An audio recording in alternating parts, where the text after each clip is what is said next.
Hello everyone. Let's see if this works out.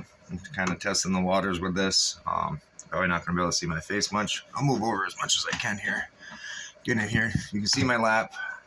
See my manipulator. No stone on it yet. So this is the stone I'm going to be cutting from the last video. I let it sit for a couple days because the super glue has been not holding proper, and when I hit the lap with my stone, it tends to fall off. So I let it sit for 2 days because, well, I don't want it to fall off. It's a pain in the ass when that happens. Shouldn't be swearing because I'm not putting an age restriction on this. Apologize, younger viewers. So this, you unscrew here, you have tools, Allen wrench, simple. So we'll pull that out, and then we just pull it out of here. And then we set this off to the side. Make sure that we put our dot back where it belongs. There it is. These are the dobs I got. I don't have a lock because they're expensive if you get the good ones. So I have a hard time getting these straight on here just for the fact that my transfer jig is, well, it moves around a lot. So it's not the greatest, but it's what I can afford, so it's what I use. Same thing with my machine. It's literally called a shishi. I don't know if that's what it means in in Chinese, if it's actually shitty, or if it's shishi. It's the actual name of my machine. I'm not actually trying to swear there or discredit it any. It works. So I got my lap here. I'm gonna pop that off. This stops water and everything from flying out of my lap area. So I loosen this up, put my glasses on, which I don't have. Give me a second.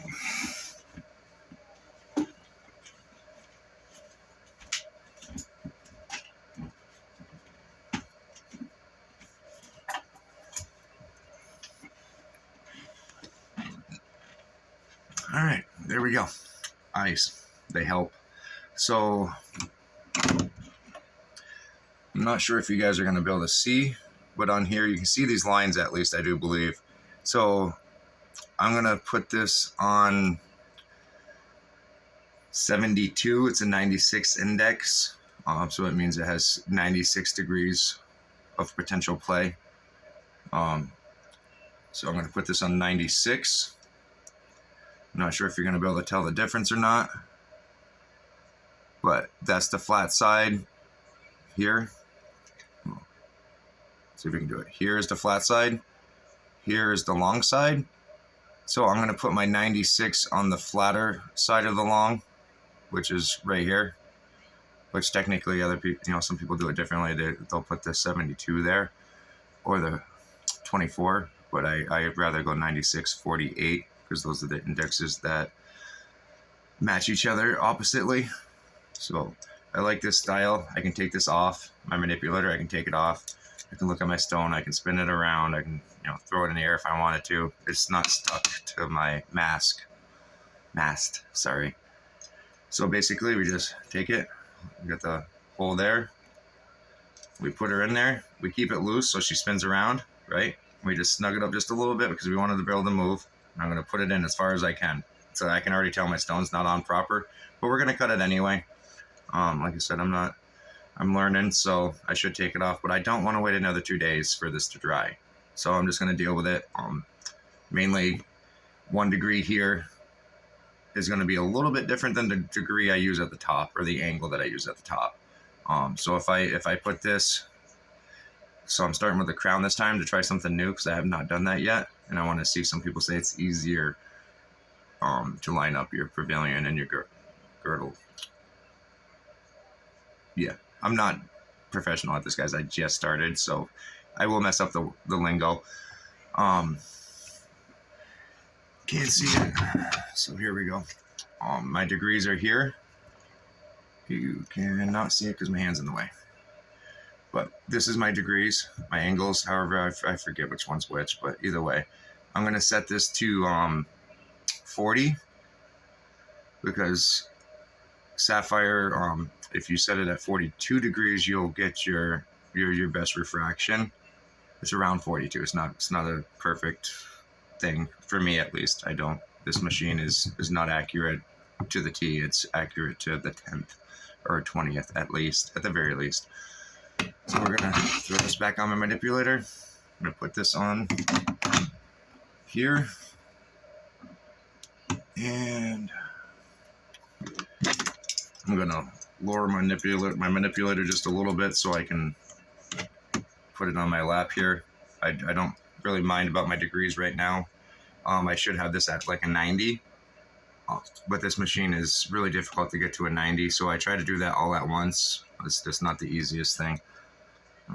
It doesn't actually go to a full 90 unless I manipulate a bunch of stuff on it.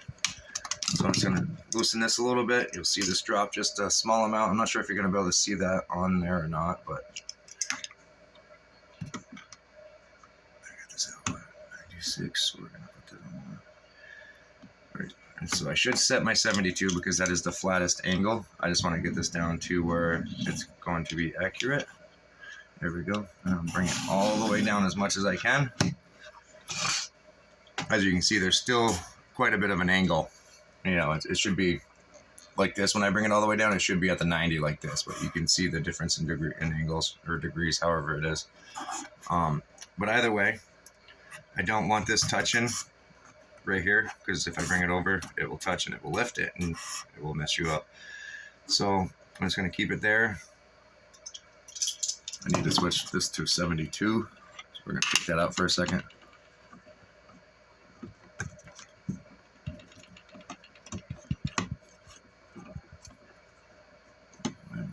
Doing this today. 84, 72. Now I gotta find my pen, which I ironically don't know where it is at the moment. It was right here. So every time I change or do something, I need to write it down because it's crucial. I just don't know what I did with all my pens.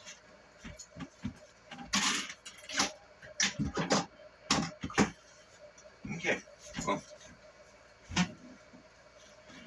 for some reason I moved my pens. They're probably in my car because that's where they end up. But all right, we'll just set this at 72. We'll get it flat, and then I'll come back after I cut and show you how I write everything down and what it does. But right now we're just starting it, so we'll get it to go. So I'm moving it with my finger. I can feel there's a small amount of play right there. So that's not the flattest side. So we're going to go to this side. And I'm trying to move that. There's no play, right? So we're just going to push it in a little bit. Get it there. We're going to snug it down.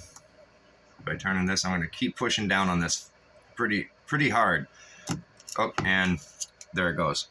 So I need to switch my super glue, or what I'm using for an abrasive or an adhesive. As you can see, that just popped right off in there. And I was putting some weight on it, probably more than I should have, but that shouldn't have popped off. So I'm gonna have to find a different adhesive for this, because I've only had that super glue for less than 3 months and it popped right off. So lesson learned.